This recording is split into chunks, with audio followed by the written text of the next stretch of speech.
Bonjour à toutes et à tous, je suis Olivia et vous écoutez Prime Time, le podcast dédié aux femmes qui évoluent dans le secteur qui rend heureux, le divertissement. Sur Prime Time, j'aurai le plaisir de recevoir des femmes occupant un poste dans un des différents secteurs qui composent l'industrie du divertissement, de l'animation à la série, en passant par le jeu vidéo. Chaque semaine, nous parlerons de marketing, de communication, de relations presse et public et de tout ce qui touche de près ou de loin au business dans le divertissement.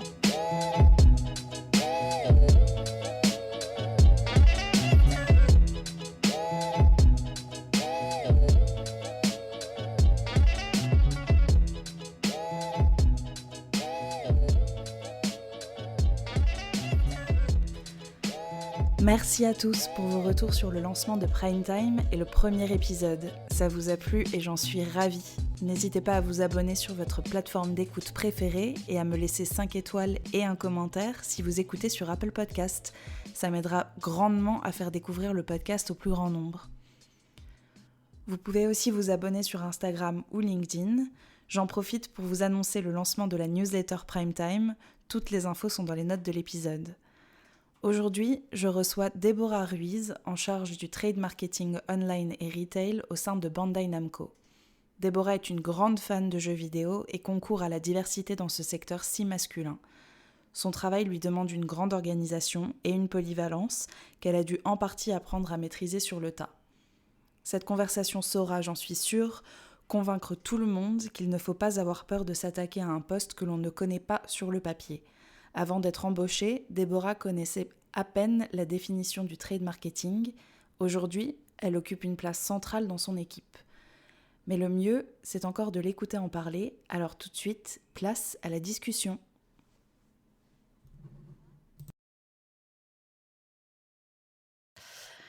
Bonjour Déborah, merci beaucoup d'avoir accepté de participer à Prime Time. Tu es donc la première intervenante sur Prime Time qui évolue dans le jeu vidéo. Tu as un métier assez méconnu, c'est le trade marketing, et on va en parler un petit peu plus tard. Mais je crois savoir que tu es une grande fan de jeux vidéo à la base. Donc avant toute chose, et en ces temps de confinement, à quoi tu joues en ce moment et est-ce que tu as un jeu à nous conseiller ? Alors, bonjour Olivia, merci de me recevoir aujourd'hui pour ce podcast. J'avais vraiment hâte de l'enregistrer, donc je suis super contente. Moi aussi. Alors en ce moment, je joue pas mal à Animal Crossing New Horizons sur Nintendo Switch. Je dois être à peu près à plus de 130 heures de jeu depuis le début du confinement. Ah oui. Pour moi, c'est un peu le jeu feel good du moment. Il est super coloré, il est positif. Il permet de s'évader dans cette période si particulière de confinement. Et surtout, d'une certaine façon, il permet aussi de maintenir des liens avec ses amis. Je me connecte pas mal avec des amis en ligne ou des collègues. C'est un jeu qui maintient un peu le lien social tout en étant séparé. Et c'est un moment assez important dans ma journée. Donc Ok. voilà, c'est un jeu que je conseille en ce moment en confinement. Effectivement, j'ai entendu parler d'Animal Crossing. Je crois qu'il y a énormément de gens qui y jouent en ce moment. Ma petite sœur y compris, et moi non. Donc je crois qu'il va falloir que je télécharge ça rapidement. Effectivement, ouais. Comme je le disais tout à l'heure, on va entrer dans les détails de ton travail, mais pour donner un petit peu de contexte, avant ça, est-ce que tu peux nous expliquer ton parcours, quel bac tu as fait et comment tu as fait le choix des études que tu vas nous expliquer ? J'ai fait un bac littéraire. À ce moment-là, je savais pas trop ce que je voulais faire. Du coup, après mon bac, je me suis laissée 1 an pour bien y réfléchir. J'ai donc pris une année sabbatique. Il faut dire en fait que dans cette filière, c'est un peu particulier parce qu'on est rapidement catalogué comme la personne qui fait L. Donc on va plus facilement te proposer de faire une fac de lettres, de devenir prof ou de faire une fac de droit.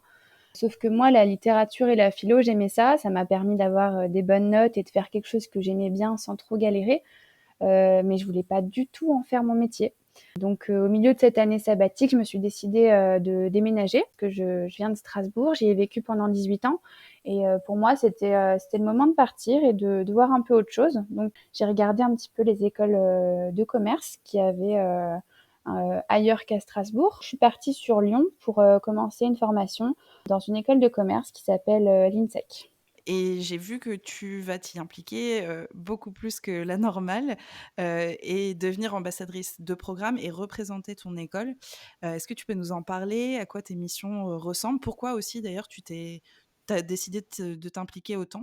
Et est-ce que, de cette expérience, tu as l'impression d'avoir appris des choses qui te servent encore aujourd'hui? Alors en arrivant, en première année, à l'INSEC, en fait, on doit faire partie d'une association. On avait le choix entre plusieurs assos comme, le bureau des sports, le BDE ou encore, justement être ambassadeur de l'école. Donc moi, le titre me plaisait bien, je me suis, directement, portée vers ce choix. En gros, cette asso, elle a pour but de faire partie d'une équipe qui va voyager dans la France entière pour participer aux salons étudiants, aux journées portes ouvertes sur le campus. Et en fait, on a l'opportunité de conseiller les futurs bacheliers sur leur choix d'orientation en représentant notre école, en parlant de nos stages, de notre expérience. Du coup, ça m'a permis de voir la France dans tous ses recoins. Je me suis retrouvée dans des villes que je connaissais même pas et où je pense que jamais j'irai.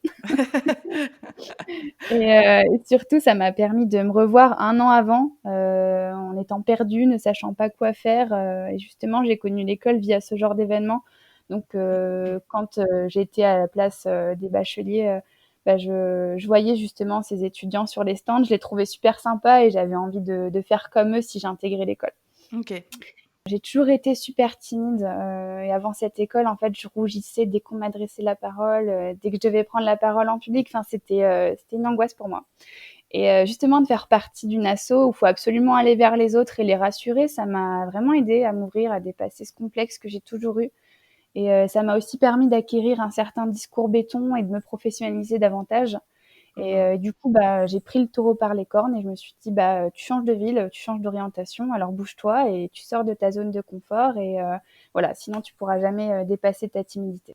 À l'INSEC, tu as aussi des stages à faire, un petit peu comme toutes les grandes écoles, et tu rentres assez vite dans le jeu vidéo par un stage chez Eclipsia, qui est une start-up. Est-ce que tu peux nous expliquer déjà ce que fait cette start-up et le rôle pour lequel tu as été embauchée chez eux en stage? Donc Eclipsia, en fait, c'est, à la base un site web, qui est consacré aux jeux vidéo et au sport électronique, qui est aussi l'une des plus anciennes, web TV, françaises consacrées à l'e-sport.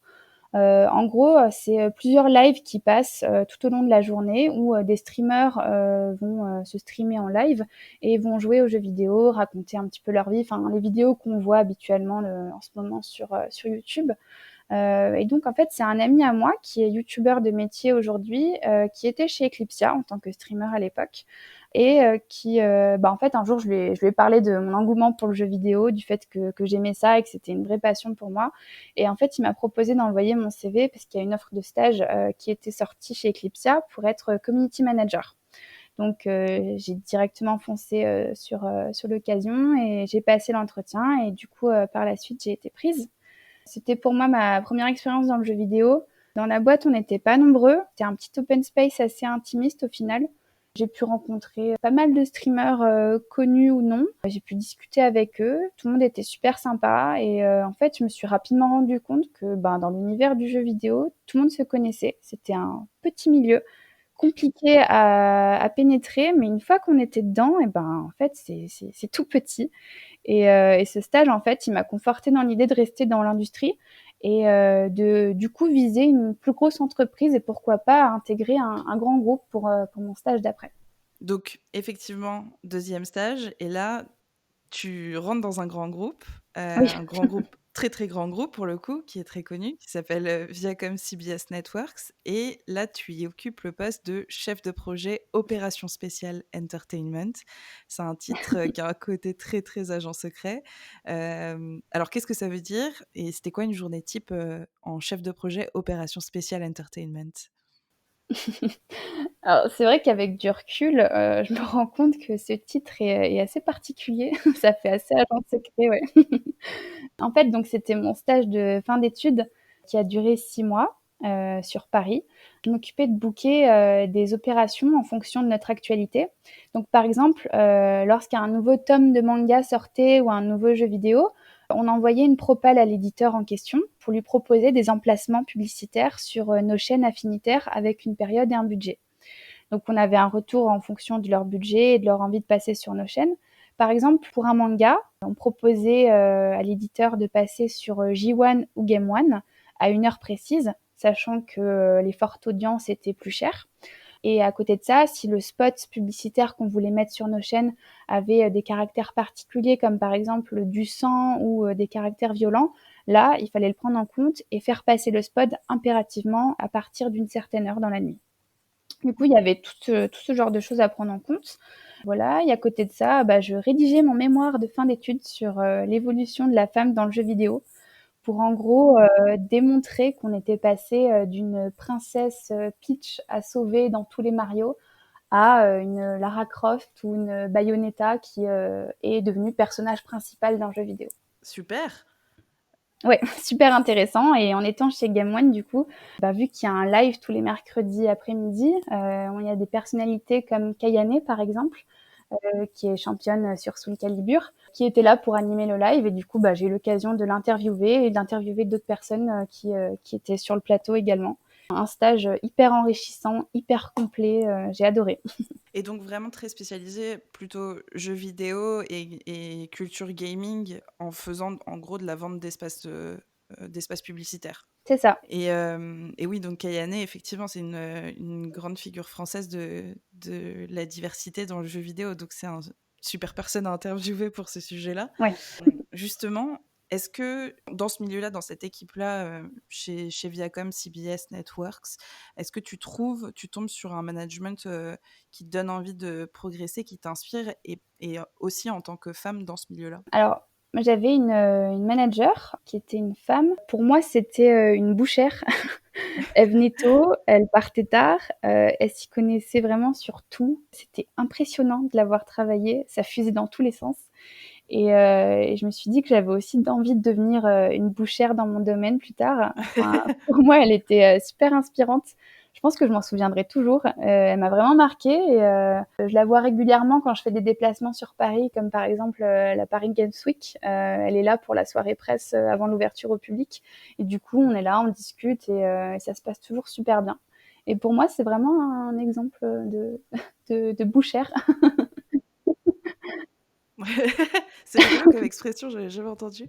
Mais justement, je voulais revenir sur un petit truc. Tu as quand même pas mal bougé parce que tu pars de Strasbourg, tu vas à Lyon pour faire tes études. Eclipsia, c'était un stage qui était à Lyon, si je me trompe pas.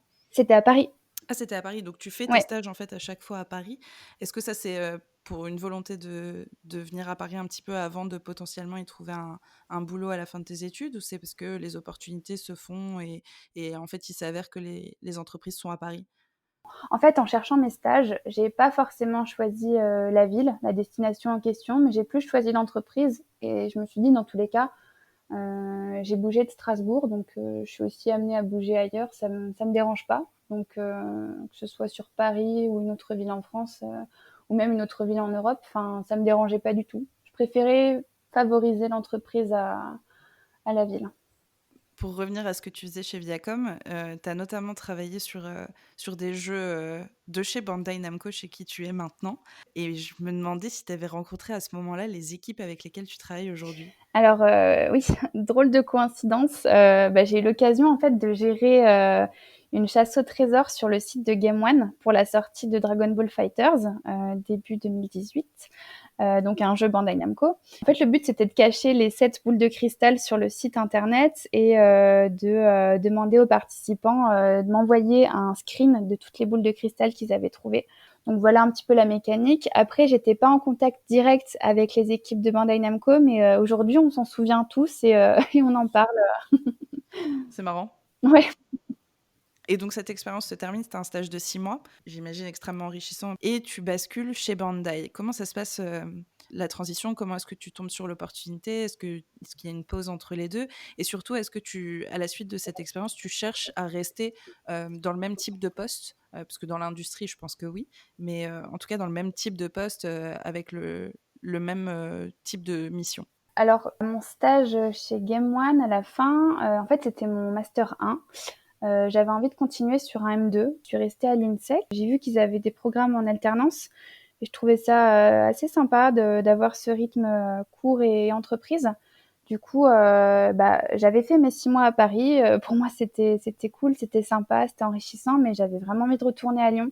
Tout simplement parce que je suis tombée amoureuse de cette ville 4 ans auparavant quand je suis arrivée et j'avais envie d'y retourner. Encore une fois, une drôle de coïncidence, c'est que le siège Europe et la filiale France de Bandai Namco se trouvaient à Lyon depuis toujours et ils n'ont pas d'antenne sur Paris. Du coup, pour moi, c'était une double chance. Je me suis dit, je retourne sur Lyon et je tente ma chance pour postuler chez Bandai Namco. Et en fait, ma manager à l'époque, donc la bouchère, avait des contacts chez Bandai Namco, notamment une personne au marketing avec qui je travaille aujourd'hui. En fait, elle lui a proposé mon CV. Sauf que du coup, pour mon M2, il me fallait une alternance et que le profil recherché chez Bandai Namco collait pas, tout simplement parce qu'il leur fallait un stagiaire qui était là sur du temps plein. Et du coup, j'ai pas abandonné. Je suis retournée à Lyon. J'ai été prise à mon M2 et tous les jours, je regardais mon LinkedIn, les offres d'emploi, Bandai Namco, d'autres entreprises de jeux vidéo. Et après plusieurs refus et de non-réponses sans explication aucune de beaucoup de boîtes, un jour, je vois une offre qui est apparue sur LinkedIn, postée justement par Bandai Namco. Ils recherchaient une personne pour occuper le trade marketing en alternance. Pour moi, je savais pas du tout ce que c'était le trade marketing. J'en avais vaguement entendu parler, mais je connaissais juste marketing dans l'intitulé. Du coup, j'ai contacté la personne qui occupait le poste à ce moment-là pour lui demander des conseils, pour lui demander de me raconter sa journée type, comment ça se passait, de me parler de l'équipe.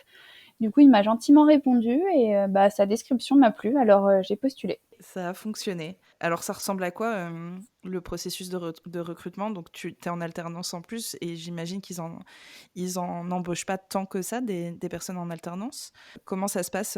Tu passes en direct avec l'équipe ou tu dois passer par plusieurs entretiens RH? Comment ça se passe? Alors ça a été, le plus long process, de recrutement que j'ai fait. J'ai eu 4 entretiens au total avec un test de personnalité.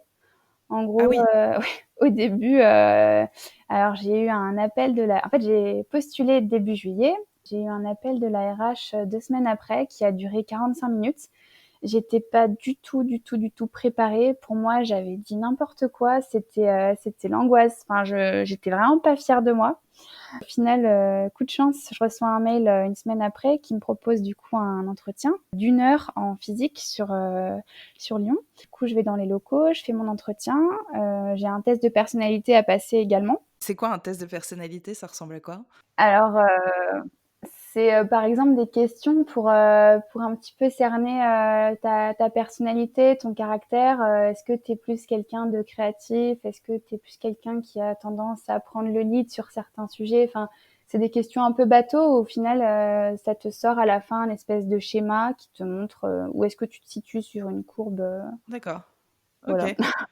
Du coup, il n'y avait pas de mauvaise ni de bonne réponse. C'était juste pour voir, en fait, si tu pouvais matcher avec l'équipe, enfin, tes centres d'intérêt, tout ça. Enfin, c'était vraiment un truc assez général. Du coup, j'ai passé ce test. Après, j'ai eu attends, troisième entretien au téléphone avec mon N+1 actuel. Alors, c'était un peu compliqué à cette période-là parce que c'était en pleine vacances d'été et les gens n'étaient pas forcément disponibles. Du coup, ça prenait beaucoup plus de temps à chaque fois. Du coup, il a eu la gentillesse de me faire passer un entretien pendant ses vacances. Ah Et oui. du coup, ouais, Ça, c'est sympa. c'est ça. Et après, quand il est rentré, du coup, j'ai fait un entretien de une demi-heure, 3/4 d'heure en physique avec lui sur Lyon. Et à ce moment-là, on était plus que deux. Euh, et du coup, j'ai été choisie. Et j'étais en gros stress parce que j'ai eu ma réponse 1 mois avant le début des cours. Et pour moi, si j'avais pas d'alternance, je faisais pas mon M2 tout simplement parce que je pouvais pas me financer mon année. Et là, le fait que du coup l'entreprise prenne en charge le financement de l'année, c'était un plus pour moi. Et voilà, j'ai eu ma réponse et j'étais super contente. Donc tu reviens en plus à Lyon, là où tu as envie d'être, puisque tu avais apparemment pas très envie de rester à Paris si Ouais. possible. Et tu commences une alternance et en plus, du coup, tu sais que tu peux valider ton M2. Et donc tu commences un boulot que tu connais pas très bien initialement, le trade marketing. Et est-ce que tu peux nous expliquer ce que c'est que le trade marketing? Parce que je pense que, il y a plein de gens qui nous écoutent qui ne savent pas non plus ce que ça veut dire.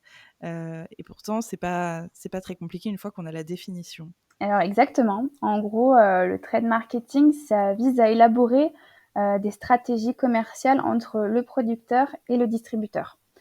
En gros, dans le domaine du jeu vidéo, pour faire simple, lorsqu'il y a un nouveau jeu qui sort, mon rôle à mon poste, c'est de lui créer toute une visibilité en magasin via des PLV, donc les publicités sur lieu de vente, qui peuvent aller du box où on met les jeux vidéo dedans en rayon à l'affiche magasin. Mais je fais également des visibilités via des bannières web sur les sites des retailers pour mettre en avant justement le jeu pendant une certaine période. Donc le but, c'est en fonction de l'importance du jeu vidéo en question, on négocie une visibilité plus ou moins grande chez les retailers, sachant que certains retailers auront plus de cohérence à mettre en avant tel ou tel jeu.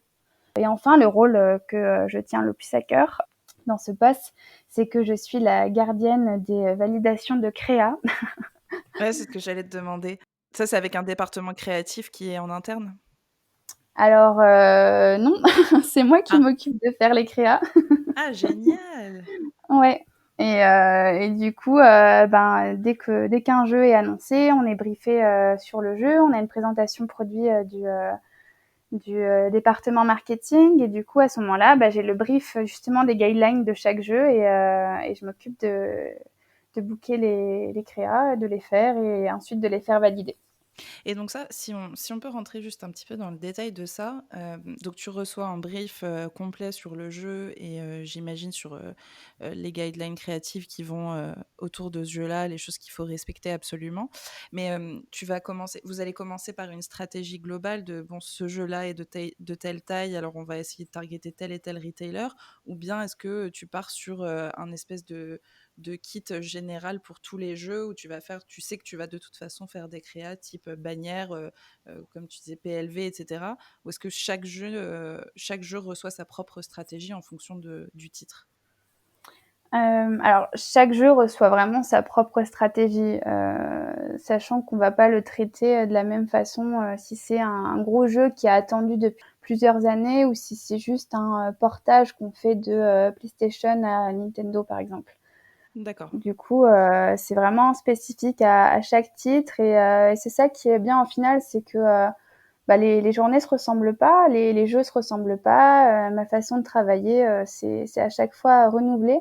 Ça me permet de voir autre chose et de vraiment voir mon métier sous d'autres angles. Et c'est super intéressant, c'est super varié. OK, on reviendra un petit peu plus tard sur ton équipe, mais j'ai juste une petite question, au passage parce qu'on est en train de parler de ça. Tu es la seule de ton équipe à t'occuper des créas ou vous êtes plusieurs? Alors je suis la seule à maîtriser les logiciels, de, De la retouche suite? photo. Ouais, c'est ça.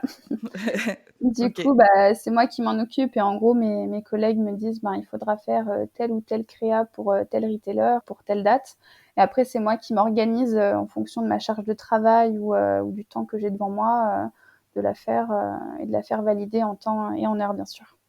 Alors pour toi, une journée type, à ton poste, ça ressemble à quoi? Comment justement est-ce que tu t'organises entre tout ça? J'arrive, à mon bureau, je lis mes mails que j'ai reçus entre la veille et le jour même. Je regarde ma to-do list qui est, interminable. Ensuite, je traite les différents sujets en fonction des priorités. Il faut savoir, comme je le disais, que les jours, ils se ressemblent pas du tout. C'est possible que j'ai des journées super chargées parce qu'il y a un jeu qui va sortir bientôt.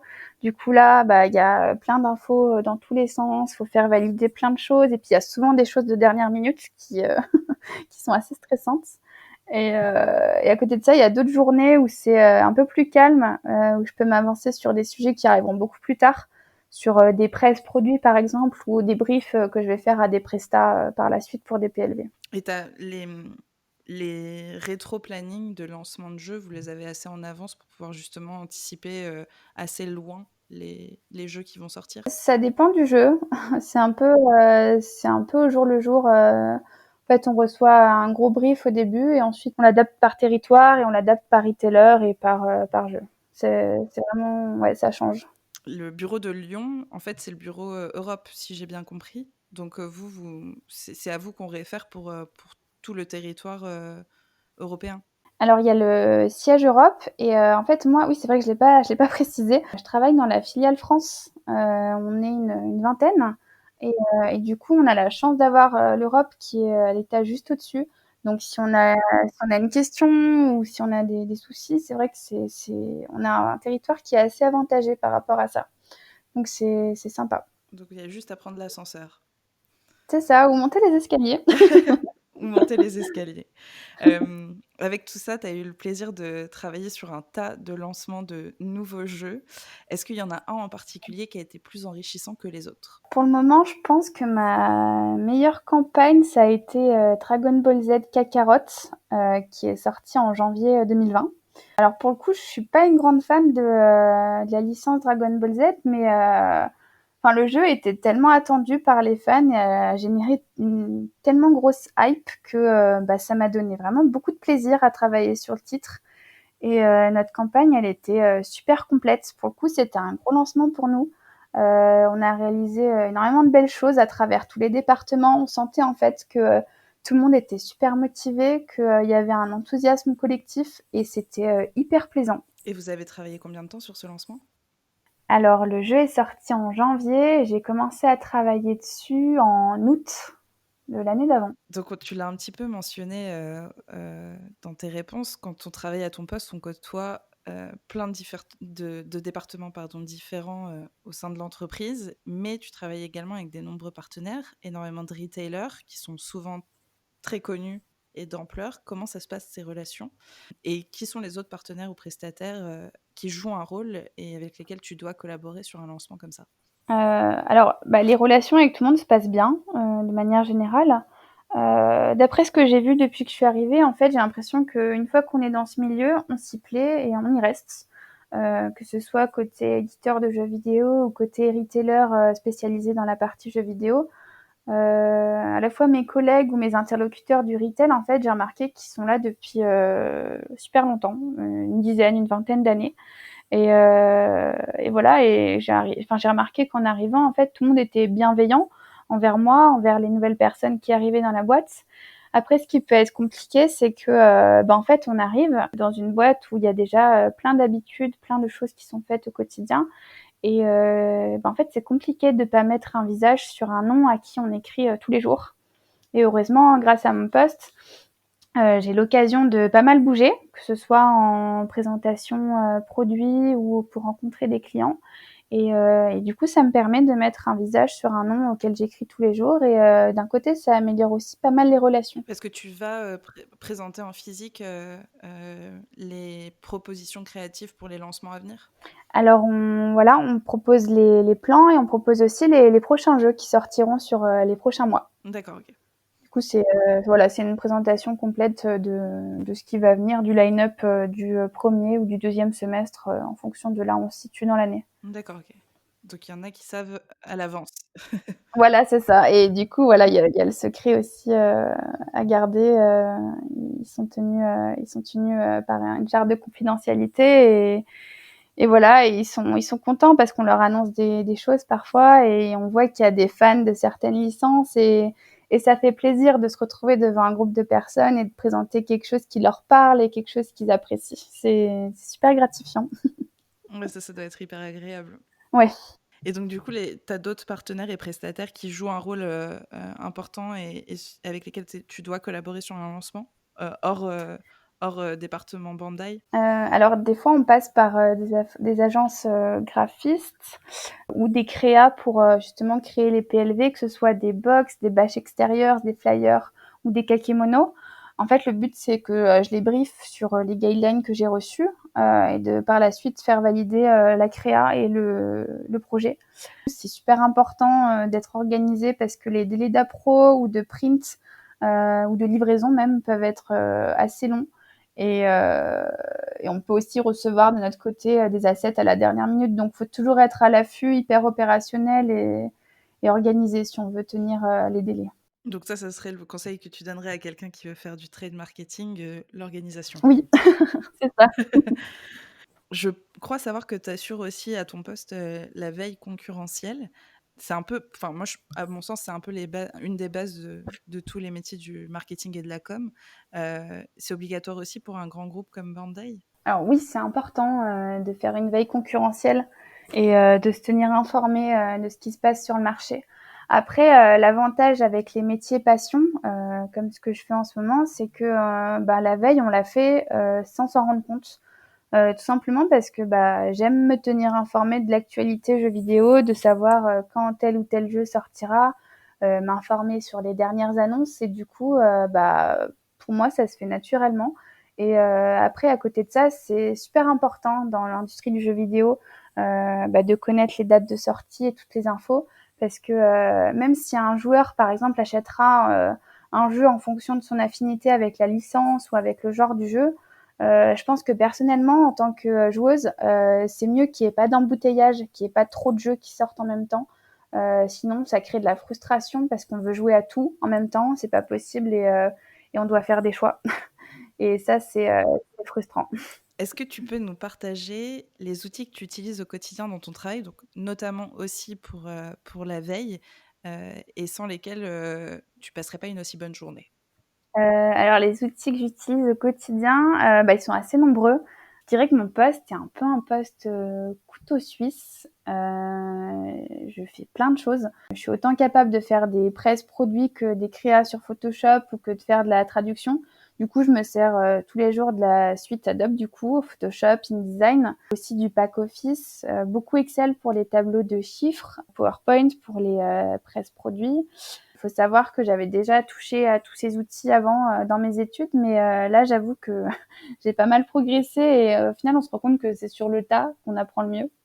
Après, pour faire de la veille, je me promène pas mal sur les sites de jeux vidéo, hein, jeuxvideo.com, Gaming Actu, ce genre de choses. Après, les réseaux sociaux aussi. Twitter, il y a pas mal d'actualités gaming. C'est intéressant. J'ai une autre question sur le networking parce que tu fais pas mal d'événements. Il me semble que tu as parlé de la Paris Games Week, notamment tout à l'heure. Tu as un événement, préféré dans le monde du jeu vidéo? Paris Games Week, du coup. C'est, Le plus grand? ouais, ouais, ouais, c'est top. Enfin, franchement, je l'ai fait 2 fois parce que là, ça va faire 2 ans que je suis chez Bandai. Et à chaque fois, c'est trop bien. C'est c'est indescriptible. Enfin, je sais pas si tu l'as déjà fait, toi, Si, Paris ouais, ouais, Games je l'ai Week? fait plusieurs fois. Ouais. Je Et l'ai fait plusieurs fois, mais pas je l'ai fait plusieurs fois, cette année, j'ai pu y aller, me balader vraiment, et voir un petit peu tout ce qui y est présenté. C'est limite bouleversant tellement c'est ouais. grand. Mais les années d'avant, j'y suis allée 2 fois avant cette année et chaque fois, j'y étais surtout pour énormément de networking puisque la Paris Games Week, ils ont juste à côté un événement qui s'appelle la Game Connection Ouais. et qui permet aux éditeurs et publishers et puis aux agences et aux développeurs de se rencontrer. Donc j'ai allé surtout pour cet événement-là, qui lui est bouleversant, mais pas de la même façon. Oui. C'est-à-dire que c'est des journées entières de rendez-vous et tu finis à 20h30 et t'es complètement lessivé et tu n'as rien vu de la Paris Games Week. Donc voilà. Mais cette année, ouais, j'ai eu le plaisir de me balader un petit peu et c'est vraiment, vraiment incroyable. J'ai pu y aller aussi pour un événement de networking, pour le coup, de l'association Women in Games, Oui. et que j'espère que je referai l'année prochaine, parce que justement, ça m'a amené à la question que je voulais te poser après ça. Est-ce que tu as le sentiment d'arriver à networker à travers ces grands événements? Heu, alors, les 2 fois où je l'ai fait, j'étais tellement occupée que Ouais, c'est ça. j'ai pas du tout, eu le réflexe, de networker ou de faire de la veille ou quoi. Enfin, il y a des moments où on avait des pauses, du coup, j'en profitais pour aller me balader sur les stands, voir un petit peu ce qui se faisait, essayer de tester des nouveaux jeux qui sortiront plus tard et c'est tout. Et au final, enfin, pour moi, c'est une semaine qui est un peu hors du temps. C'est une petite parenthèse, dans l'année où, on se lève tôt, on se couche tard, on est fatigué, on a des courbatures et c'est super. Enfin, ça rapproche l'équipe, on fait des restos, on sort ensemble, on partage des moments, moins formels qu'on a au bureau et c'est super. Et du coup, non, j'ai pas eu l'occasion. Peut-être cette année si elle a lieu ou l'année prochaine. On on verra. espère qu'elle aura lieu cette année, mais Oui, rien n'est moins sûr. c'est ça. Justement, tu parles de tes collègues et je voulais revenir un petit peu sur ton équipe, puisque tu fais partie d'une équipe. Tu nous as dit que c'était toi qui t'occupais, principalement de la créa, mais est-ce que tu peux nous expliquer comment les rôles sont répartis, entre chacun et nous dire avec combien de personnes tu travailles? Donc je fais partie du, département sales. Je suis la seule personne au trade marketing sur le territoire France et Benelux. Avant que le poste soit créé, en fait, c'était mes collègues CAM, donc les Key Account Managers, qui s'occupaient de la partie trade marketing pour chacun de leurs comptes. Aujourd'hui, je suis là en soutien, on partage nos idées, nos plans, je leur fais des propositions, on se met d'accord sur une visibilité à accorder à un jeu, sur le visuel d'une PLV ou la créa. Et à côté de ça, je suis aussi là pour faire le lien entre le département sales et le département marketing, donc qui s'occupe lui du produit pur et dur. C'est un petit peu moi qui suis la médiatrice entre les deux départements. Et je m'occupe donc des validations pour le retail et j'échange au quotidien avec tous les départements. Là où c'est hyper intéressant pour toi, c'est que tu as une vision hyper globale de tous les comptes, sur lesquels tes collègues travaillent, puisque eux, j'imagine, sont plus focalisés sur, telle ou telle, marque, si on peut dire. Là où toi, tu travailles absolument en transversal, sur tous les sujets. Oui, c'est ça. Du coup, je m'occupe du trade marketing de tous les jeux. Contrairement, par exemple, aux chefs produits qui ont un seul jeu qui leur est assigné, moi, je vois vraiment tous les jeux qu'on sort. Et à côté de ça, contrairement à un collègue Cam qui a que son compte à lui, moi, je m'occupe de voir vraiment tous les comptes. Donc, j'ai vraiment un périmètre super large Et beaucoup de travail. et beaucoup de travail, une to-do énorme. Je crois que ton équipe est plutôt masculine, mais tu m'avais dit qu'il y avait aussi une femme qui a pas mal, d'années d'expérience avec toi. Est-ce que ça a été important pour toi quand tu es arrivée et puis toujours maintenant? Et est-ce que tu as l'impression que ça change la dynamique de travail, que vous soyez 2 femmes? Dans mon équipe, il y a une femme et 3 hommes. Elle, ça fait une vingtaine d'années qu'elle est dans le milieu, donc elle s'y connaît pas mal sur le sujet et sur l'industrie. De manière générale, ça change pas grand-chose au travail qu'il y ait une autre femme avec moi ou à sa dynamique. Je m'entends bien avec tous mes collègues. C'est vrai que des fois, lorsqu'on est amené, par exemple, à partir en rendez-vous client toutes les deux et qu'on se retrouve dans des moments un peu moins formels, elle me parle de son vécu, de quelques anecdotes, comment est-ce qu'elle a fait pour en arriver là. Elle me donne des fois des conseils. Et après, à côté de ça, j'ai tendance à gérer un petit peu plus d'OP avec elle. Je la vois un peu comme la force créative du groupe. Elle a toujours des bonnes idées, elle a beaucoup de répartie. C'est quelqu'un avec un fort caractère. Elle fait valoir ses opinions avec conviction et elle s'impose réellement. Et je pense que ça peut être un bon exemple à suivre. Donc un petit peu, une mentor. Un petit peu, ouais. Et ça, c'est super, moi, je trouve que c'est hyper important dans le boulot d'avoir quelqu'un, qui peut être un exemple. Et justement, on parle un petit peu d'être une femme, on en parle un petit peu sur ce podcast. Est-ce qu'il y a des moments dans ton parcours où tu t'es demandé ou alors tu t'es carrément dit qu'être une femme, ça pouvait être un frein? Comment est-ce que tu les as vécus? Comment est-ce que tu les as surmontés surtout? Est-ce que ça t'est arrivé tout court d'ailleurs? Au début de ma vie professionnelle, non, parce qu'en fait, j'étais, un petit peu dans ma bulle innocente à, pas du tout me poser ce type de questions parce que, je joue aux jeux vidéo, je suis une fille et pour moi, c'est normal, un point, c'est tout. Et en fait, je joue depuis que je suis toute petite. C'est quelque chose de banal pour moi. Ça l'a toujours été pour ma famille. Je me souviens quand on allait faire nos courses, je demandais pas une poupée au supermarché, je demandais un jeu vidéo. Pour moi, c'était normal. C'est normal pour tout le monde et on me l'a jamais reproché ou fait remarquer. Sauf qu'en fait, rapidement, au fur et à mesure que j'avançais un petit peu dans ce milieu de l'entertainment, je me suis un peu heurtée à une triste réalité, à des remarques, à des réactions que, je connaissais pas, qui m'ont choquée et en fait qui me choquent toujours. Par exemple, si je peux raconter, une petite anecdote, bon j'en ai 2. Ça m'est arrivé plusieurs fois où, lorsqu'un groupe de garçons, par exemple, parle d'un jeu avec, passion, conviction et que je m'incruste avec, la même passion, dans la conversation en donnant des conseils ou mon avis, en fait, on me regarde avec des grands yeux et qu'on me dise, «Mais quoi? Mais tu joues à ça toi? Sérieux? Mais, je pensais pas que tu joues aux jeux vidéo toi?» Et je suis là et je me dis: «Waouh, je dois vraiment me justifier sur ça». Enfin, pour moi, c'est une passion que j'ai depuis toujours et sous prétexte que je suis une «femme» entre guillemets et c'est pas courant donc forcément ça dérange un petit peu. Du coup, au début, je le prenais un peu à la rigolade parce que je me rendais compte que dans ma vie, j'avais terminé plus de jeux que certains hommes. Du coup, c'était un peu une fierté pour moi. En fait, au fur et à mesure des années, c'est devenu vachement récurrent.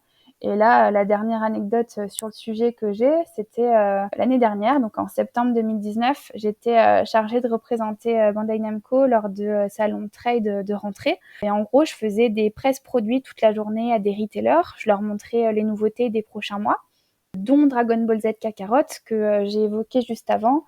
Je faisais une démo jouable du jeu pendant une quinzaine de minutes. Donc ça représentait une dizaine de presses par jour devant des groupes de 30 personnes à peu près. À la fin de la journée, arrivait le moment où tout le monde se retrouvait autour d'un verre, d'un repas, donc tout le monde se mélangeait, faisait connaissance, etc.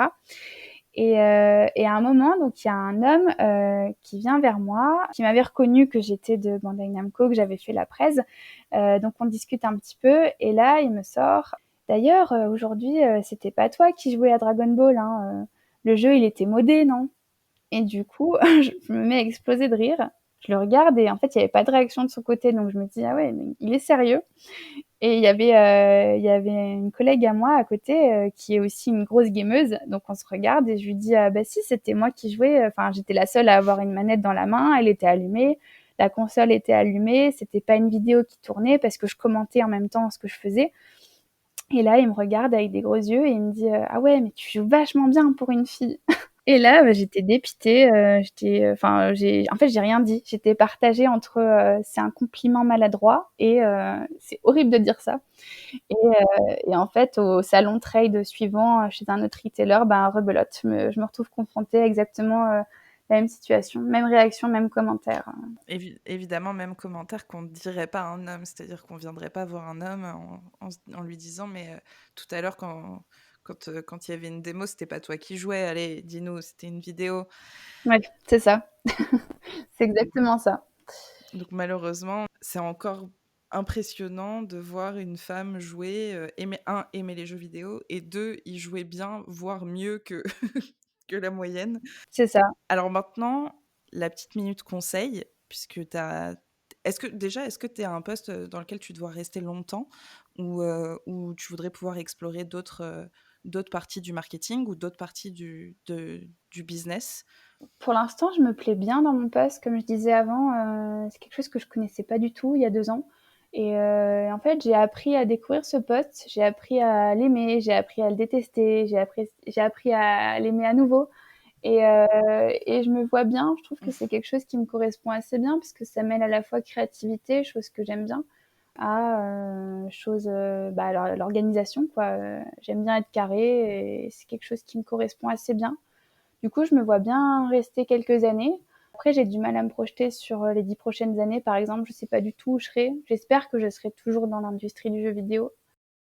Ok. Et si tu devais donner un conseil quand on veut évoluer dans cette industrie, ou quand on veut s'y réorienter, ou tout simplement quand on veut y rentrer, ça serait quoi? Alors, à part l'organisation, était un conseil qui était très clairement pour le poste en particulier, quoique il est évident qu'il faut être organisé dans les milieux du marketing et du sales. Mmh. Mais si on veut rentrer et évoluer dans l'industrie du JV, tu dirais qu'il faut avoir quoi comme qualité? Je dirais qu'il faut être soi-même avant tout. Enfin, c'est un conseil que je peux donner par rapport à mon vécu, c'est que, en fait, j'ai été moi-même à tous mes entretiens et à toutes mes démarches pour postuler à un job. Après, à côté de ça, je pense qu'il faut réussir à se démarquer parce que c'est une industrie qui est extrêmement prisée. Il y a beaucoup de gens qui veulent travailler dans l'entertainment et plus particulièrement dans le jeu vidéo. Il y a beaucoup de candidatures, beaucoup de personnes qui souhaitent en faire partie. Du coup, l'important pour moi, c'est d'être soi-même et de réussir à se démarquer. Donc, par rapport à son CV, par rapport à quelque chose qu'on va dire en entretien. Enfin, moi, je sais par exemple que j'adore en entretien parler de mon top 3 des jeux vidéo que j'ai fait et que j'ai adoré. Et ça, je sais que des fois, je le sors un peu de nulle part, ça peut surprendre, mais on peut se dire ah oui, c'est vrai qu'on peut aussi parler de jeux vidéo pur et dur et pas forcément que de poste. Donc je pense que ça permet aussi de démarquer un petit peu une candidature. Parce que c'est quand même une industrie passion, il faut pas l'oublier, on est quand même en face de gens qui sont tout aussi passionnés. C'est ça. OK, super, merci beaucoup. Je pense on peut finir cette interview, mais avant ça, je propose de nous dire, si tu le souhaites, où est-ce qu'on peut te trouver sur les réseaux, si on a envie de te poser d'autres questions plus en détail auxquelles je n'aurais pas pensé sur ton post, et sur Bandai Namco. On peut me retrouver sur LinkedIn et Facebook à Déborah Ruiz. Voilà, je serais ravie de répondre à vos questions, vos craintes, vos doutes. Si jamais vous voulez que j'approfondisse un sujet que j'ai abordé, c'est avec plaisir qu'on peut discuter. Super, merci beaucoup Déborah. Évidemment, Merci à tous les toi. liens seront dans les notes de l'épisode. Merci Déborah et bonne journée et à très bientôt. Merci, salut. Et voilà, c'est terminé pour ma conversation avec Déborah. J'espère que ça vous a plu. Comme je vous l'ai dit, tous les liens sont dans les notes de l'épisode. N'hésitez pas à vous abonner sur votre plateforme d'écoute favorite et à me laisser 5 étoiles et un petit commentaire sur Apple Podcast puisque j'y suis maintenant référencée. Vous pouvez toujours vous abonner sur Instagram et sur Facebook pour suivre les coulisses de Prime Time. Et je vous dis à la semaine prochaine. Prenez soin de vous.